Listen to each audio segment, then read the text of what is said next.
Ah, le casse-tête Parcoursup, c'est à minuit ce soir que se termine la phase principale d'admission. Bonsoir Jérôme Teilhard. Bonsoir. Merci d'être en ligne avec nous. C'est vous qui êtes en charge du projet Parcoursup auprès de la ministre de l'Enseignement supérieur, Frédérique Vidal.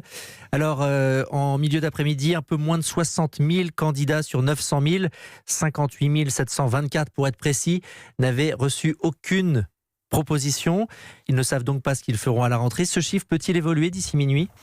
Alors, je ne pense pas que ce chiffre évoluera en tant que tel, même si dans les académies, on travaille de manière encore importante, y compris encore aujourd'hui, pour faire des propositions à ces candidats qui sont sans proposition. Effectivement, moi peut-être je pourrais revenir aussi sur le fait que nous avons aujourd'hui sur les lycéens, puisque les bacheliers qui sont l'essentiel des candidats de la plateforme Parcoursup, 9 lycéens sur 10 ont eu une proposition d'admission et sont aujourd'hui dans la phase d'inscription administrative. Et ça, c'est une bonne nouvelle.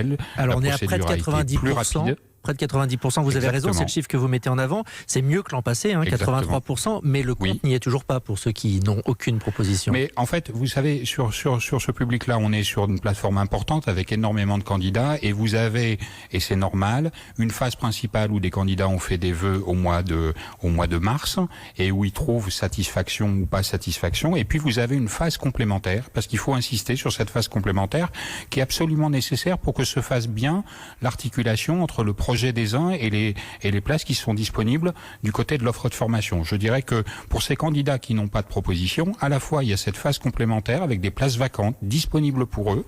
C'est 92 000 places au total, 5 000 formations qui offrent ces places disponibles.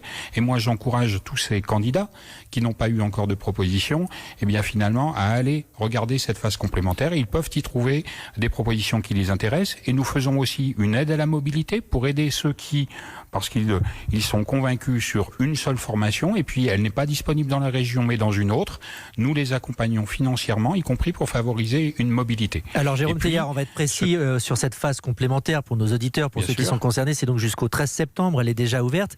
Malgré tout, les syndicats vous accusent de faire apparaître la mariée plus belle qu'elle n'est ce soir.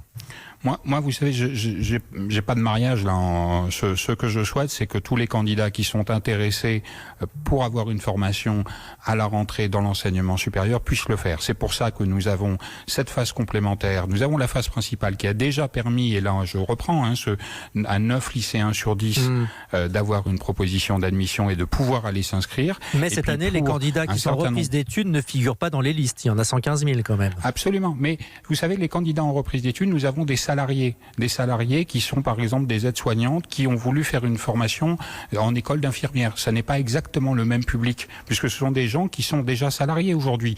Ils sont dans une promotion professionnelle, ce n'est pas la situation de lycéens qui ont eu leur baccalauréat et qui souhaitent accéder à l'enseignement supérieur. Donc nous sommes là focalisés sur ce public-là, qui est celui qui est en attente, qui vient d'avoir le baccalauréat et qui est en attente de proposition. 9 sur 10, ils ont eu des propositions d'admission et ils sont dans la phase d'inscription. Et puis nous avons un certain nombre de lycéens, c'est à peu près un peu plus de 30 000 aujourd'hui, qui n'ont toujours pas de proposition. Et je veux dire que les moyens sont exceptionnels pour essayer de les accompagner. Il y a non seulement cette phase complémentaire, mais dans chacune des académies, il y a un dispositif d'accompagnement. Ce sont les commissions autour du recteur qui travaillent avec toutes les formations pour accompagner ces candidats. Elles travaillent activement et nous avons fait depuis cette semaine une campagne massive d'appels téléphoniques de manière à essayer de contacter chaque candidat.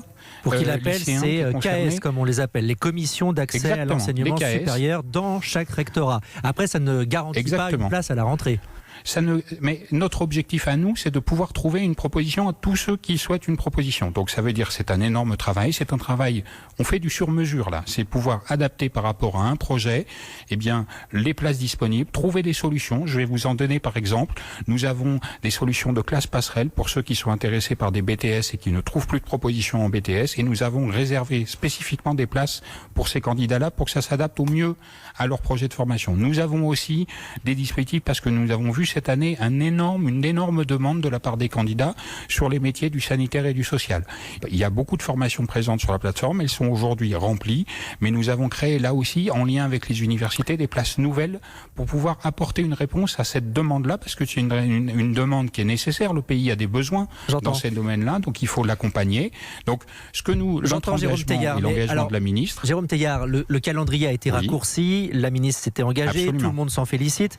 Malgré tout, le problème de de fond ce soir, il persiste, c'est le manque de place dans l'enseignement supérieur. Non mais aujourd'hui, vous savez, il nous reste parmi les lycéens, vous savez, nous avons interrogé, parce que nous avons tiré aussi les conséquences de ce que nous avons vu l'an passé, nous avons demandé aux lycéens, est-ce que vous avez des projets hors de la plateforme Parcoursup? Certains vont étudier à l'étranger, certains vont prendre un emploi, certains vont se mettre en service civique par exemple. Eh bien, au mois d'avril, 166 000 lycéens nous ont dit qu'ils avaient d'autres projets que Parcoursup. Et aujourd'hui, lorsque nous passons des coups de fil à ces candidats pour leur proposer un dispositif d'accompagnement, nous en avons certains, c'est déjà de l'ordre de 20% qui nous disent « mais j'ai d'autres projets en dehors de Parcoursup ».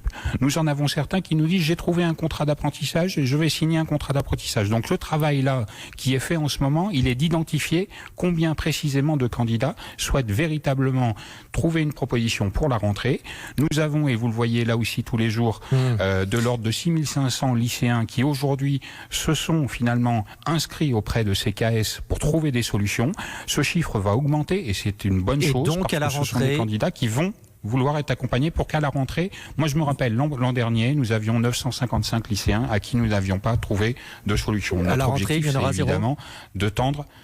Mais c'est notre objectif. Nous travaillons tous les jours pour cela, à la fois adapter l'offre, et nous travaillons avec les présidents d'université, que je remercie aussi, avec la mobilisation des académies, pour adapter l'offre à ce public-là particulier, qui est en attente d'une proposition pour la rentrée. Mais je rappelle aussi qu'un certain nombre de candidats, parmi ceux qui sont aujourd'hui encore présents sur la plateforme, a déjà trouvé d'autres projets ailleurs. Ils ne l'ont pas dit. On a bien compris. Merci Jérôme C'est dans l'interaction individuelle que nous arrivons à identifier ceux qui souhaitent vraiment et que nous allons accompagner. Merci Jérôme Teilhard.